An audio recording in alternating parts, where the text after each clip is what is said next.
মৃত ভাইয়ের গোশত খেতে। আপনারা কি মনে করেন আপনাদের মৃত ভাইয়ের গোশত খাইতে কি আপনারা পছন্দ করেন?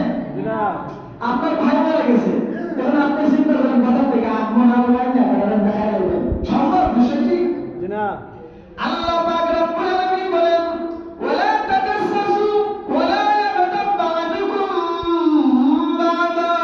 আল্লাহ পাক বলেন মানুষের দোষ তোমরা তালাশ করো না, মানুষের দোষ মানুষের কাছে তোমরা বলবা না।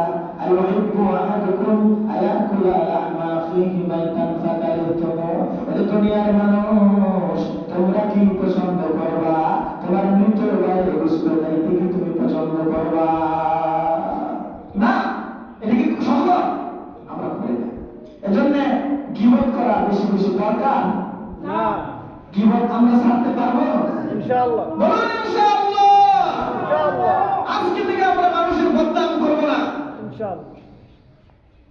আমার ভাই কোরআনের অন্য জায়গায় বদনাম সম্পর্কে আল্লাহ পাক বলেন ওয়াইলুল লিকুল্লি হুমাযাতিন লুমাযা আল্লাযী